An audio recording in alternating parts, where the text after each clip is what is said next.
आकाशामध्ये आज चमकणाऱ्या ताऱ्यांऐवजी भारतरत्न महामानव विश्वभूषण डॉक्टर बाबासाहेब आंबेडकर यांच्या विचारांचे तारे या द्रोणच्या रूपाने चमकत आहेत. अनेक विक्रम ज्यांनी साकार केले, ज्यांच्या पदव्या लिहायला कदाचित कागद अपुरा पडेल इतकं बुद्धिमान असं व्यक्तिमत्व, पहिले भारतीय ज्यांनी परदेशामध्ये जाऊन अर्थशास्त्रामध्ये PhD ही सर्वोच्च पदवी संपादन केली, भारताचे पहिले कायदे मंत्री, मजूर मंत्री, सगळ्यांना समान हक्क मिळावा यासाठी संविधानामध्ये सामाजिक न्याय, समता आणि बंधुता यांचं दृढ असं अधिष्ठान देणारे भारतीय राज्यघटनेचे शिल्पकार महामानव डॉक्टर बाबासाहेब आंबेडकर यांचं हे 135वे जयंती वर्ष, हे जयंती वर्ष एक प्रेरणादायी वर्ष असावं यातून साकार झालेला हा सोहळा. सीमारेषांची चौकट नाही तर ती असंख्य भाषा, विविध धर्म आणि जाती जमातींच्या गुंतागुंतीतून आकार घेतलेली आणि संस्कृतींच्या अखंड प्रवाहाने समृद्ध झालेली एक दिव्य जिवंत चेतना आहे. या विविधतेच्या विराट सागरातही एकात्मतेची अखंड ज्योत तेवत ठेवणारे जे अमृत आहे ते म्हणजे भारतीय संविधान. या संविधानाचे शिल्पकार म्हणजे डॉक्टर बाबासाहेब आंबेडकर, एक असा महामानव ज्यांच्या विचारांची उंची हिमालया एवढी भव्य, ज्यांच्या संघर्षाची गाथा समुद्र एवढी अथांग आणि ज्यांच्या कार्याची किमया आकाशा एवढी व्यापक आहे.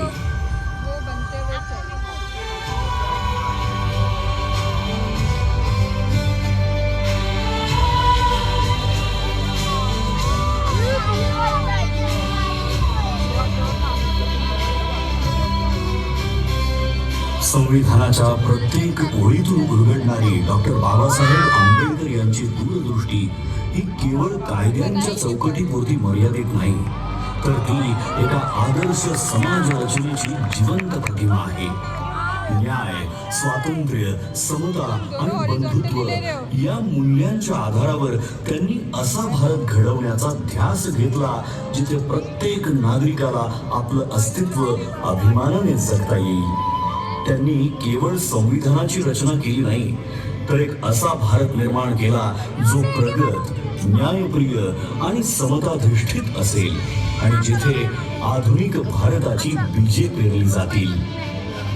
ज्या महामानवाने देशाच्या उज्ज्वल भविष्याची भक्कम पायाभरणी केली त्या डॉक्टर बाबासाहेब आंबेडकर यांचं बालपण मात्र अत्यंत कठीण, वेदनांनी आणि अपमानाने भरलेलं होतं.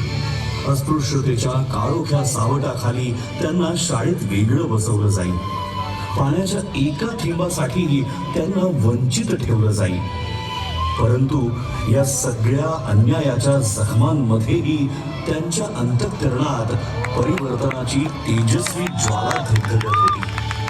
त्यांना ज्ञात झालं होतं की शिक्षण हेच ते शस्त्र आहे जे अज्ञानाच्या अंधाराला चिरून टाकतं आणि माणसाला स्वाभिमानाने जगण्याची ताकद देतं. त्या जिद्दीच्या जोरावर ज्ञानाचा अखंड प्रवास सुरू झाला. मुंबईच्या शाळांपासून ते कोलंबिया युनिव्हर्सिटी, ग्रेस इन आणि लंडन स्कूल ऑफ इकॉनॉमिक्स या जागतिक दर्जाच्या संस्थांपर्यंत त्यांनी डबल डॉक्टरेट आणि बॅरिस्टर ॲट लॉ या उच्चतम पदव्या संपादन करून ज्ञानाच्या आकाशाला गवसणी घातली. त्या काळात इतक्या उच्च शिक्षणाची किमया साधणारे ते एकमेव भारतीय ठरले. आपल्या विलक्षण बुद्धिमत्तेच्या जोरावर परदेशात सन्मानाने आयुष्य जगण्याची संधी असतानाही डॉक्टर बाबासाहेब आंबेडकरांनी मातृभूमीची निवड केली. मात्र भारतात परतल्यावर त्यांना जातीच्या कारणामुळे बडोद्यामध्ये राहण्यासाठी छप्परही नाकारलं गेलं. पण अपमानापुढे झुकण्याऐवजी त्यांनी संघर्षाचा मार्ग निवडला.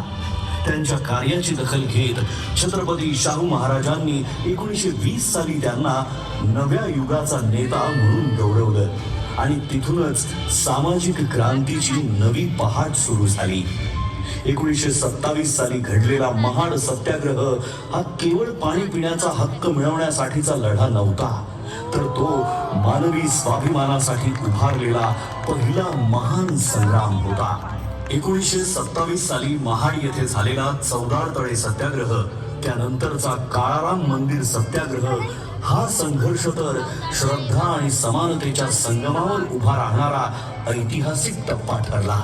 हा केवळ पाण्याच्या हक्कासाठी नव्हता, तर मानवी स्वाभिमान, समानता आणि सामाजिक न्यायासाठी उभारलेला पहिला महान सामाजिक संग्राम होता.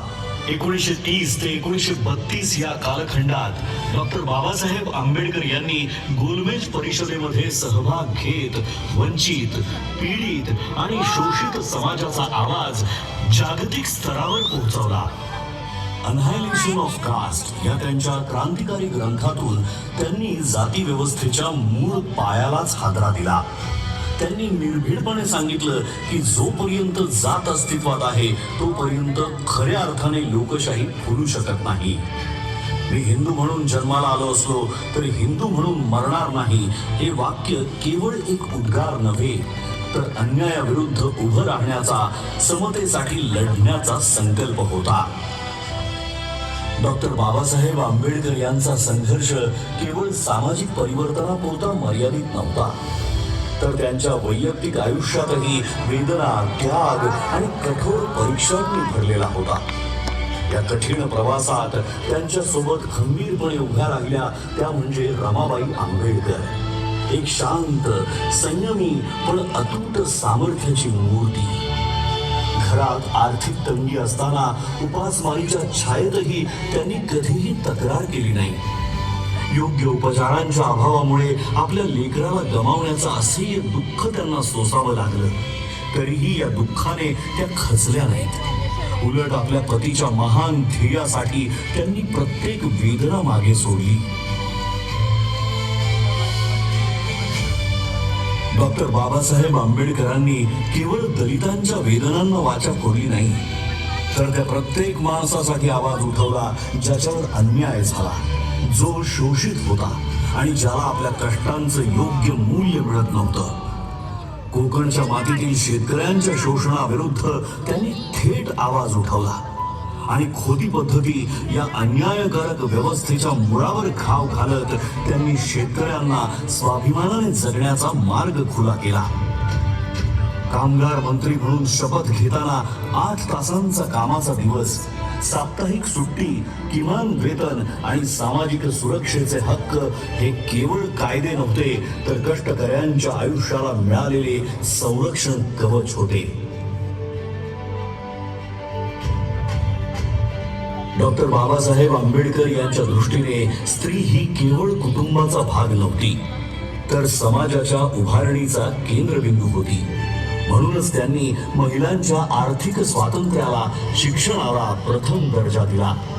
बालविवाह, सतीप्रथा, देवदासी प्रथा आणि विधवांचं अमानुष शोषण या सर्व कुप्रथांविरुद्ध त्यांनी प्रखर आवाज उठवून समानतेचा हक्क दिला. कायदा मंत्री म्हणून त्यांनी सादर केलेल्या हिंदू कोड बिलने महिलांना घटस्फोटाचा अधिकार, मालमत्तेत समान हक्क आणि वैयक्तिक आयुष्यात स्वायत्तता मिळवून देत अशा अभूतपूर्व निर्णयाने इतिहास रचला. तसंच कामकाजी महिलांसाठी मातृत्व रजा आणि समान कामासाठी समान वेतन या केवळ सुधारणा नाही, तर स्त्रीच्या सन्मानाचा आणि स्वातंत्र्याचा नवा अध्याय होता. कायदा मंत्री म्हणून त्यांनी सादर केलेल्या हिंदू कोड बिलने महिलांना घटस्फोटाचा अधिकार, मालमत्तेत समान हक्क आणि वैयक्तिक आयुष्यात स्वायत्तता मिळवून दिली आणि या अभूतपूर्व निर्णयाने इतिहास रचला. 1947 साली डॉक्टर बाबासाहेब आंबेडकर यांची संविधान मसुदा समितीचे अध्यक्ष म्हणून निवड झाली.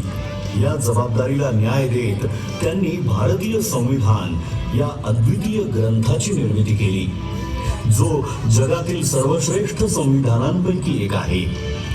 संविधानाच्या माध्यमातून त्यांनी प्रत्येक व्यक्तीला अभिव्यक्ती स्वातंत्र्य, समानतेचा हक्क, अस्पृश्यतेचा अंत आणि सर्व प्रकारच्या भेदभावावर कठोर बंदी घालून मानवाधिकार केवळ कायद्याच्या चौकटीत न ठेवता प्रत्येक भारतीयाच्या जीवनाचा अविभाज्य भाग बनवले. तसंच समता, करुणा आणि प्रज्ञेच्या प्रकाशात त्यांच्या आत्मसन्मानाला एक नवी उंची प्राप्त करून दिली.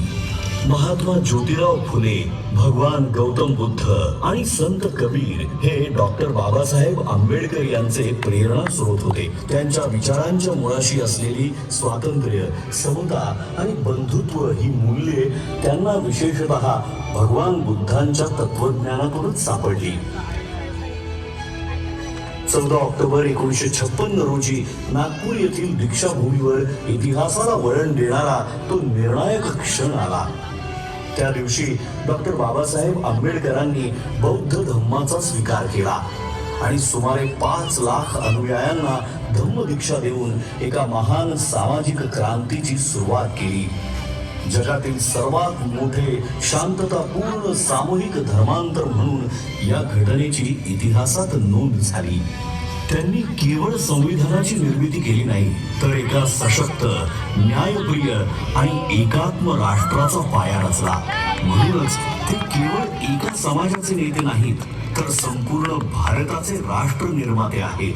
अशा या महान विभूतीचे, या युगपुरुषाचे आपण आज कृतज्ञतेने स्मरण करूया आणि अभिमानाने, आत्मसन्मानाने आणि एकतेच्या भावनेने म्हणूया, जय भीम, जय भीम, जय भीम.